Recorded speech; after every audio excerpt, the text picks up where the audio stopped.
Here is a dream. He's gone from this world now. But he was 77 when he left. He was born in Odessa, in Russia, of a Jewish family. And he knows what it is to suffer, or he knew then, to be an outcast, not to have any new clothes at any time, only what charity could give him, wrapped his feet in bundles. Never knew what it was to have a suit, but slacks all patched up. And he was the head of a small family of about 4, and his mother died when he was only 8. So he had to get out and earn a few pennies to bring in for food for the family. And he got a job taking money to the bank in large denominations, and they would change it into copper and silver, and he would go back to his business and give the money into the firm. And one day, looking into the face of this bearded teller, this cashier in the bank, he saw that the man gave him the copper and then the silver, and the outer wrapping of the copper and the silver were identical. And he wondered, wouldn't it be wonderful if he made a mistake? And so he imagined he made a mistake. And so he took the money from the teller, put it in his pocket, and walked back in the assumption that the man had made a mistake. He didn't make a mistake, but he walked for blocks and blocks with his patched clothes and burlap feet back to the building and gave the money back. The next day, standing before the same teller, making a similar change, the man made the mistake, and he spotted it. So he said, I wrestled with myself all the way back. Well, I had never known what it was to sit down and eat a meal and feel satisfied. I was always embarrassed with the patched clothes that I had to wear. And so I wrestled with myself, what will I do? So I went to the next bank and changed it into the right denominations for my business, that is where I worked. And I kept the rest. And that night, I went all through the night wrestling with myself because it was not what my mother taught me. She taught me to be honest. All these things were percolating through my mind. But I was 8 years old, and my hunger and my embarrassment got the better of me, and so I kept the money. Went out the next day and bought a pair of slacks, bought a pair of shoes, and ate until it came through my ears, and satisfied all the hungers of my body. But it taught me a lesson. It taught me that dreams do come true, but you are the dreamer. He died here about a year ago, left his widow. I introduced him to his widow. I introduced his wife to him at my meeting. And here, he left her millions. In the interval, he gave fortunes to all charities, not to get even, no, because he made so much, he gave it.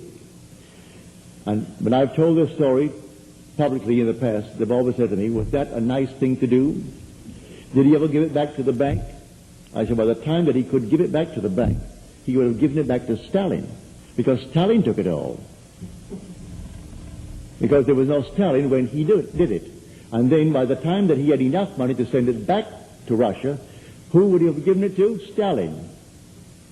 The very one who would naturally oppose the Jew and start the pogroms.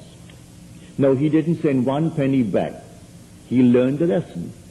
The day is going to come, and you will know our moral values are not God's moral values. These are all church-imposed.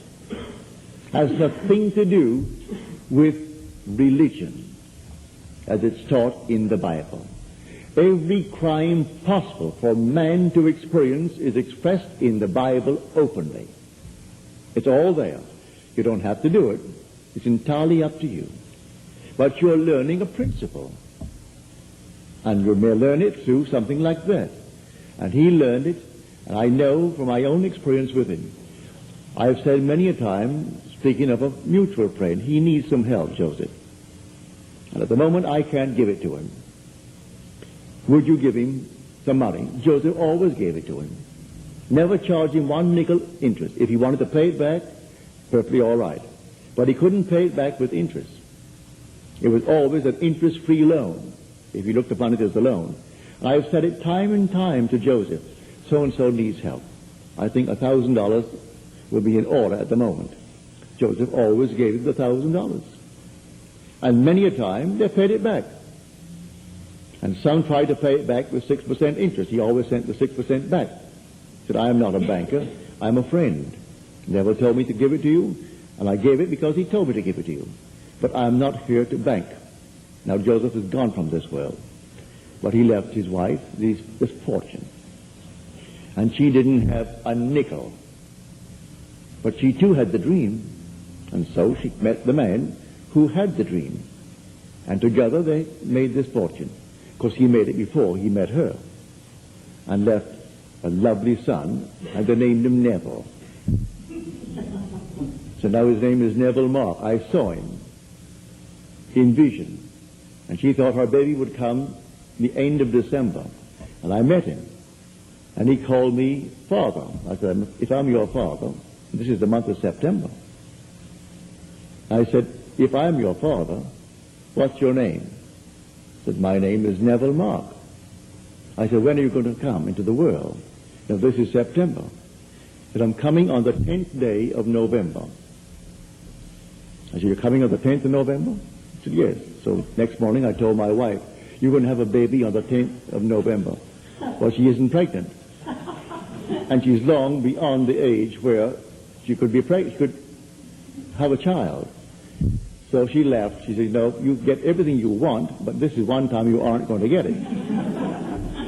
So when I saw her in my meeting in the following week, and she was away out, I said, you know, I saw your son. She said, no, I don't want a son. I have a son. I want a girl. Joseph and I want a girl. So I said, all right, you're going to have a son.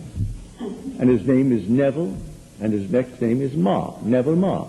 And he's going to be born on the 10th of November. She said, it couldn't be. The doctor tells me the end of December. I said, all right. Well, it was born on the 10th of November. So she called him Neville Mark.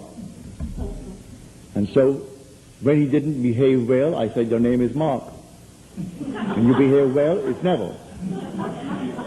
But now you behave well, so now it's plain Neville now. From now on, it's all Neville. So I'm telling you that the dreamer in you is God. Whether it's a daydream or a night dream, that is God. Believe it. You can start right now, no matter how old you are or how uneducated you are, you can dream. And I'm giving you stories of those who were not educated, who had no financial background. Joseph Burleigh was the man that I spoke about. You see his ads in all the fashion magazines. The Burleigh fashion.